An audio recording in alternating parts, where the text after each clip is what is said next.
कहानी शुरू होती है एक लड़की से जो समुद्र के किनारे बेहोशी की हालत में पड़ी है। थोड़ी देर पहले जैन अपने दोस्तों के साथ एक बोट ट्रिप पर थी, लेकिन अचानक एक भयंकर तूफान आया और उनकी बोट समुद्र में डूब गई। तभी उसकी नजर किनारे पर पड़े एक दोस्त पर पड़ती है जो जिंदा तो है लेकिन बहुत बुरी तरह जख्मी है। जैन उसे खींचकर पानी से बाहर लाती है और जख्म देखकर जंगल के अंदर जाती है। उसे अपने दोस्त के लिए पानी लाना है। जंगल में उसकी नजर एक नारियल पर पड़ती है। जब वो वापस अपने दोस्त के पास आती है, एक और सच्चाई उसका इंतजार कर रही होती है। जैन देखती है उसका दोस्त अब मर चुका है।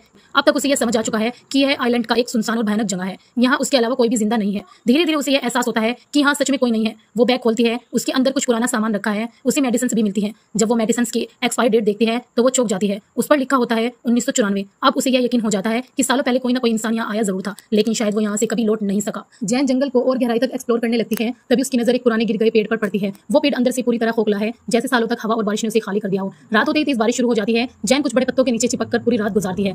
अगली सुबह जैन देखती है कि आइलैंड पर 3 पुरानी कब्रें बनी हुई हैं। जैन अपने दोस्त को भी उन्हीं के पास दफन कर देती है। तभी उसकी नजर समुद्र के किनारे पर पड़े कुछ मरी हुई मछलियों पर पड़ती है। उनके शरीर पर गहरे पंजों के निशान है, लेकिन जैन इस अजीब बात पर ध्यान नहीं देती।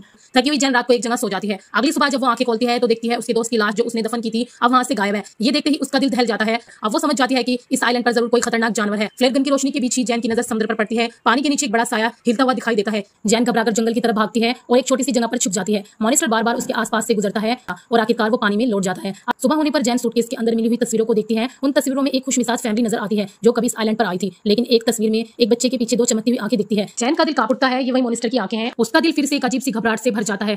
रात होने से पहले जैन जंगल की उसी पुरानी और मजबूत खोखले पेड़ के अंदर चली जाती है। उसके मन में बस एक ही डर है, रात होते ही वो मॉनिस्टर जरूर वापस आएगा और इस बार वो उसे जंगल के छोटे से कोने तक ढूंढ लेगा। ये सोचते सोचते जैन की आंखें लग जाती है, लेकिन आधी रात को एक अजीब सी हलचल उसके कानों तक पहुंचती है। एक भारी सांस की आवाज, जैसे कोई बहुत बड़ा शिकारी उसके आसपास घूम रहा हो, और पहली बार वो उसे पूरी तरह देख पाती है। वो मॉनिस्टर एक भयानक डरावना प्राणी है। बड़े पंजे, चमकती हुई आंखें और एक घूर कर देखने वाला शिकार। मॉनिस्टर मछली को लेकर वापस समुद्र की तरफ जाने लगता है और तभी हवा में एक हेलीकॉप्टर की आवाज गूंजती है। जैन का मन करता है कि वो तुरंत बाहर निकले और अपनी जान बचाने के लिए हेलीकॉप्टर को इशारा करे, लेकिन वो मजबूर है। अगर वो इस वक्त बाहर निकली तो मॉनिस्टर उसे जिंदा नहीं छोड़ेगा और इस तरह जैन अपने प्लान के चलते चुप कर ही रहती है। उसके सपने और जिंदगी का फैसला सिर्फ कुछ पलों में अटका रहता है। ये दिन जब उनकी नजर समुद्र में पड़ती है तो वह देखती है कि उसके 2 दोस्त एक नाव में आ रहे हैं। ये वही लोग हैं जो उसके साथ उस दिन बोट पर थे और जो समुद्र में तूफान के बाद अलग हो गए थे। पिछले 7-8 दिनों से ये दोनों लोग इसमें फंसे हुए थे और अब वो जैन को देखकर किनारे पर आ जाते हैं। जैन अपने बॉयफ्रेंड को देखकर वो पड़ती है, उसके गले लग जाती है। खुशी के आंसुओं के बीच वो उन दोनों के लिए मछलियां पकड़ती है और जंगल के एक कोने में उनके लिए खाना बनाती है। अपने बॉयफ्रेंड उसकी फ्रेंड को सब कुछ बताती है, कैसे ये आइलैंड एक मौत का कुआं है, कैसे हर रात समुद्र के अंदर से भयानक मॉनिस्टर निकलता है और जो भी जिंदा चीज उसे मिलती है वो उसे खींचकर पानी के नीचे ले जाता है। लेकिन उसका बॉयफ्रेंड, उसकी दोस्त उसकी बातों पर यकीन नहीं करते। जैन उन्हें समझाती है, हमारा एक साथी इस मॉनिस्टर का शिकार बन चुका है। अगर हमने रात होने से पहले यहाँ से एग्जिट नहीं किया तो वो वापस आएगा और इस बार हम सबको मार डालेगा।